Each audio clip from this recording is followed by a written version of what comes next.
change God. We pray to change ourselves. God does not forgive because God never condemns. God doesn't need us to pray or forgive. We need us to pray and forgive. So this is the second, or the third in the series of messages based on Do Greater Things by Felicia Blanco series. And it focuses on Jesus' radical statement that we can do the works that he did and even greater works than those. And in this book she explores 9 practices that support us in doing that. And today we're focusing on prayer and forgiveness. So the intention for this series is to, in this particular message, is to understand the role of prayer and forgiveness in doing what Jesus did. Because sometimes we get kind of like, how can I ever do what Jesus did? And we try to start off, as I mentioned in previous weeks in this series, we think we've got to do the miracles, you know? We've got to start out with the miracles. Well, let's start out with some stuff that may be a little bit more, a little easier to implement. And who knows where we'll go from there. So we want to establish and deepen our prayer life by doing what Jesus did. And that will catapult us to the next level of spiritual awakening if we combine it with the practice of forgiveness. So the human condition is that often a lot of people believe that we pray to change God, and that forgiveness is about letting other people off the hook, no matter what they did to us or anyone else. And the spiritual solution is knowing that prayer changes us, and to practice forgiveness and experience its transforming power in our everyday lives. So what's in it for you? How would you like to share some? What do you think would change in your life if you really took your prayer practice and your forgiveness practice to the level that Jesus did? How would your life be different? Yes. It's an easy one. For me. Beautiful internal inner peace. Beautiful, eternal inner peace. Complete life. Yeah, great. Anyone else? Janine? I think I'd put more feet on my intentions. So Janine said she would put more feet on her intentions. You know, I heard a great saying the other day. It's not at all related to today's message, but I just thought of it. Loose associations, I think they call it in the DSM-5. Anyway, and that was that we judge other people by their actions, and we judge ourselves by our intentions. Isn't that true? Yeah, so just that word intention. Anything else that would change in your life that would really make it worthwhile doing? Yes? Relationships would change. And I just have a personal story where I haven't spoken to my father in a year and a half.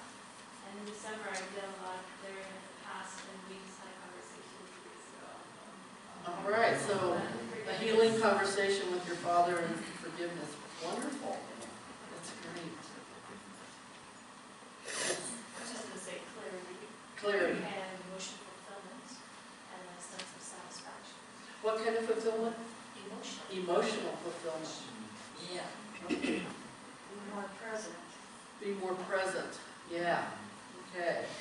Yes, and also in prayer, what's in it for you and me is to experience the presence of that one presence, that one power that we call by many names within us, and to consciously connect to that invisible energy that opens us to a field of infinite possibility, to hear divine inspiration, to restore order and wholeness in our lives, to put our hearts into entrainment, and I'll talk more about that later, and to shift from stress to peace. So there's so much in it for us, and so why not do it, right? mean, why not? Okay, so prayer. What is prayer? Prayer is the way to grow vision and faith. It's a way to know our oneness with God. It's a way to know God's will for us. It's a way to be present.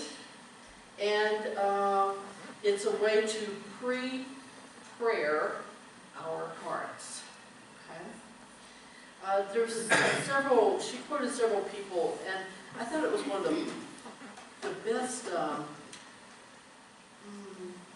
stuff I've read about prayer. I found in this chapter on prayer in here. And she quoted Thomas Keating, who said, contemplative prayer is the process of interior transformation, a conversation initiated by God. A conversation initiated by God and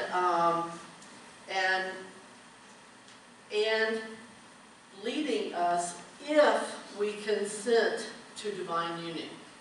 So so much of this is on us, but our thing is to show up, right? And then, you know, I remember one time when I was having a difficult time, I was in the emergency room 4 times in a 24-hour period, and I realized afterwards that I hadn't been praying. And I was talking to my mentor, Marge Britt, about it, and she said, oh, Brendolyn, it was praying you. You know? So it's initiated by God. Wayne Muller says, a deep, faithful listening. This is what prayer is. Deep, faithful listening. Waiting for what is hidden to be revealed. Prayer is not words. Prayer is what happens when you listen and wait.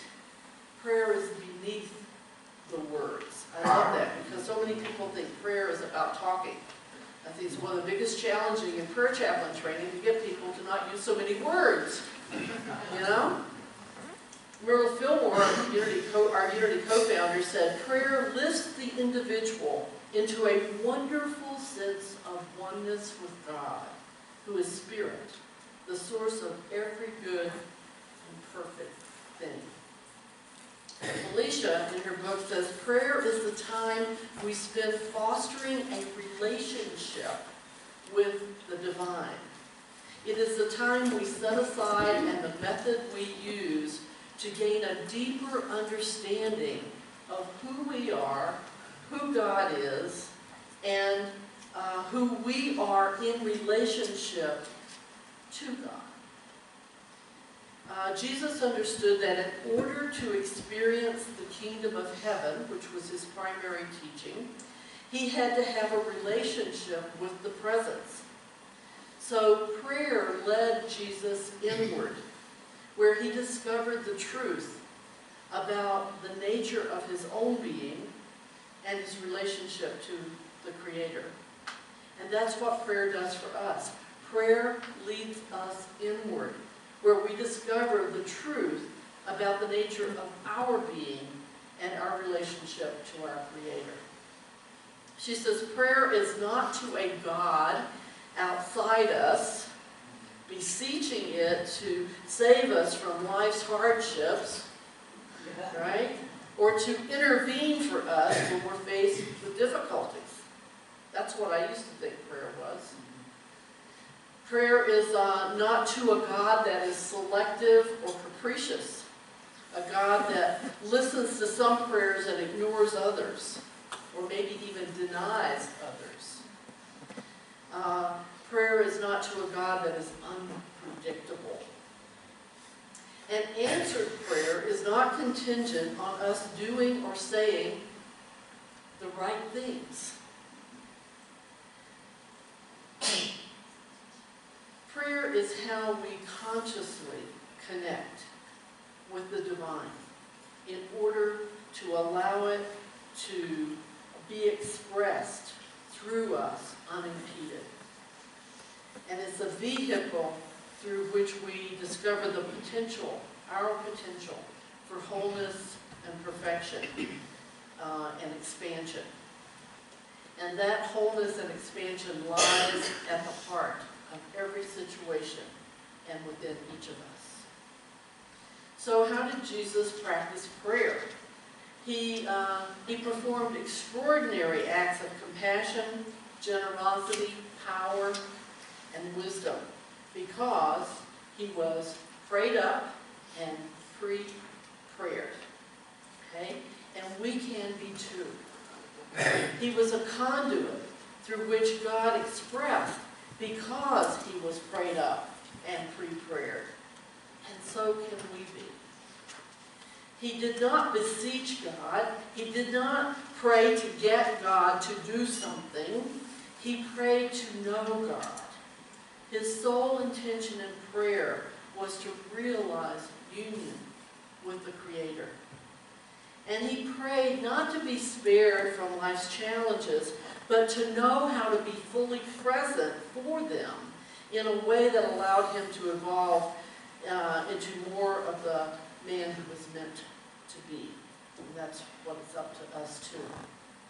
His prayers reflected his awareness of truth, and his prayers gave him strength to face his challenges with grace and dignity. And that's what it's all about. We don't pray for something out there to happen. We pray so that we can respond better to whatever's happened. You know, Jesus taught the disciples, they asked him how to pray, and he taught them what has come to be known as the Lord's Prayer. And I just want to invite you, especially if you have any buttons about that prayer, is to pray it affirmatively rather than the way it's been translated, which makes it sound like it's beseeching, as if God wouldn't give us these things. So we pray it, Our Father, who art in heaven, hallowed is thy name. Not be thy name. His name is hallowed, or her name. Thy kingdom is come, not will come. Thy will is done on earth as it is in heaven. You forgive us our debts. We don't have to ask God to forgive us our debts because it's automatic. You forgive us our debts as we also have forgiven our debtors. That's the trip clause, right? As we have also forgiven our debtors. We're going to be forgiven to the same way we forgive. That's a trip clause in the Lord's Prayer. You leave us not in temptation. We don't have to ask God, what kind of God would lead us into temptation, for God's sake? You know? Get over it. And deliver us from error. We say error in Unity, not because evil's such a bad word, but because we don't want to just be delivered from evil. We want to be delivered from all those errors we make. And for that is the kingdom and the power and the glory forever. That is true. It is. So if you look at the Lord's Prayer, it's really a series of affirmations. And I invite you to look at it that way, and I think it will change your relationship to it. So then we go from prayer, and really prayer is the first step to forgiveness. And in forgiveness, it's been called the most powerful method available to us for cultivating a kinder, more loving world. Do you think we need a kinder, more loving world? Okay, forgiveness would help, yeah? Okay, it shifts our focus from outer appearances to inner truth. Forgiveness is about seeing things differently. A Course in Miracles calls a miracle seeing things differently. So forgiveness is a miracle. Forgiveness is giving up hope for a different past. That's what Gerald Jampolsky says. I love that. Forgiveness is giving up hope for a different past. I mean, what kind of, you know, the past is what it is, you know? It's not going to change. It's what it is. And it enables us, well, first of all, it liberates us. And it frees us from the limiting stories of our past. It enables us, Felicia says, it enables me to choose dignity and grace over anger and separation. And she says, forgiveness is not something I grant another. It is a practice that allows me to shift the way I see myself, the event, and the other person or persons involved. So prayer changes us. And so Jesus was constantly, it was a constant theme, this forgiveness in his teaching. Some of the things he said was, love your enemies and pray for those who persecute you. What? Wow. Pray for those who persecute you. And he knew that in order for us to experience the life that he saw for us, we had to let go of the hurt, the anger that blocks our good from us. And he said, let the one among you without sin cast the first stone. You know, that story in the Bible, and those people standing around, all of a sudden this woman picked up a big boulder, and Jesus said, oh, Mom. Okay. And he said, Father, forgive them, for they know not what they do. Yesterday at our board meeting, Deb was telling a story about a person asking what to do when she couldn't forgive someone. And the answer she was given was, pray for them and ask forgiveness for not being able to forgive them. And so the reason we want to pray and the reason we want to forgive is that it changes our heart rhythms. So, Rennie, could you flip up that heart math slide? Maybe turn down these lights, Janine.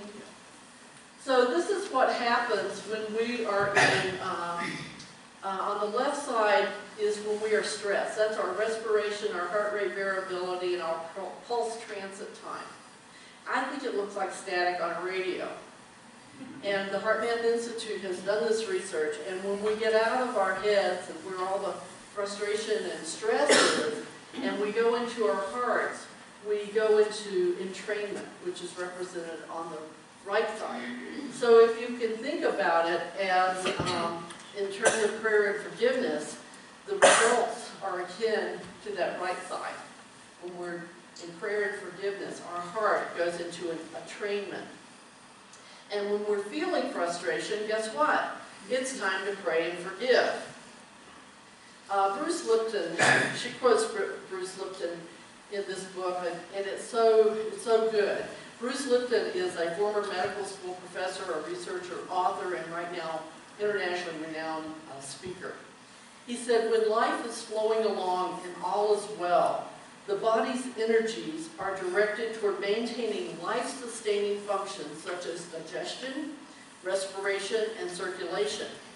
The body is able to focus on the natural processes of renewing and restoring its parts. The immune system does its job by combating any invaders who come in contact during the day. And the body works as it is designed to, the way it was on the right-hand side, okay?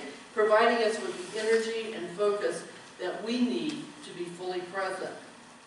But, he says, when we feel stressed or threatened, as is the case when we nurse a hurt or resentment, the body goes into fight or flight mode. And as a result, all the energy that goes towards functioning normally is now redirected into those systems that are geared toward protection. And unlike during a normal fight or flight response, we don't give our bodies a chance to recover when we continue to nurse old wounds. You know, fight or flight is, you know, that's something that you do pretty quickly. You know, you go into that stage and then you get out of it. But we nurse it. And Lipton compares the effects of prolonged stress upon the body to a runner being in a perpetual state of get set on the runner's block. The runner's body is poised and ready to run, muscles tight and mind focused, but he or she never gets the go gun. That's what it's like when we're nursing this hurt and resentment. And it actually makes us dumber. All of this stress adds up, reducing our ability to think clearly, compromising the efficiency of our immune system, and impairing our ability to digest food properly. Blood is diverted from the stomach and intestines to outer limbs in order to prepare them to run if we need to. The blood flow to the forebrain, where we process complex information, is redirected to the hindbrain, the center of our reflexes. So you know, if there's no other reason to pray and forgive, it would be for our health, for our physical and emotional health.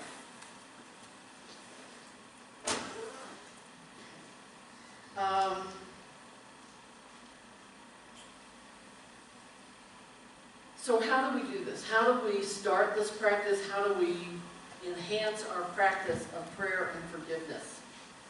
And, you know, Unity Santa Fe's first core value is God first. And that means that no matter what's going on, we turn to God first. We don't turn to our therapist or our minister or our prayer chaplain or our friend or relative or whatever. We turn to God first. And that we do this daily without ceasing, as Christine mentioned that they'll be talking about or hoping to experience in her soul circle. And forgiveness, it's about spending time forgiving yourself so that you have a heart big enough to forgive others. And ask yourself, if there's something to ask forgiveness for. And you know how we know if we need to forgive? There's several signs I'll share with you. One, if we're judging or blaming. If we're feeling victimized. If we're feeling anger, guilt, fear, or shame. If we've turned our power over to someone else, believing that he or she can provide what we think we need. And if we're not seeing ourselves as whole. There's a wonderful quote in A Course in Miracles that's one of my favorites. Those who see themselves as whole make no demands. Those who see themselves as whole make no demands. Wow, what would that be like? Not to make any demands. And as always, there are activities at the end of each chapter, if you have this book, that take us beyond the ideas into practical concrete action.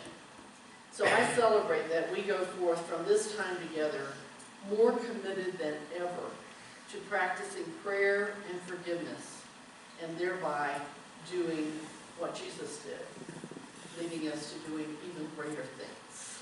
And let's begin doing that right now in a sacred time of shared prayer.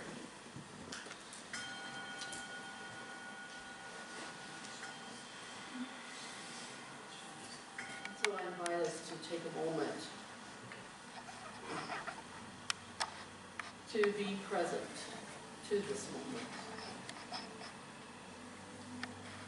to relax our body,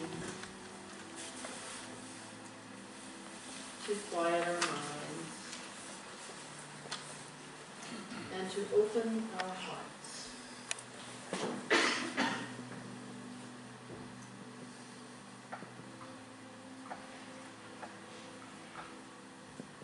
We open our hearts in prayer so that we may consciously connect with and listen to that still small voice of the one presence, the one power that we call by many names. It is our higher self. It is the love that we are made in the image and likeness of.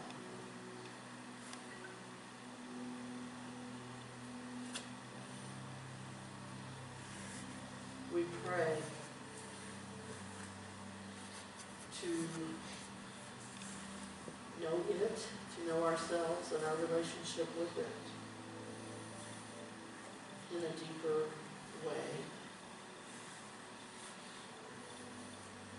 And we pray to release and let go of anything that we need to forgive or we need forgiveness for.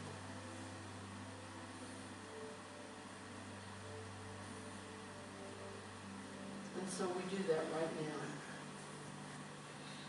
We pray, we forgive, and we are forgiven together in the silence.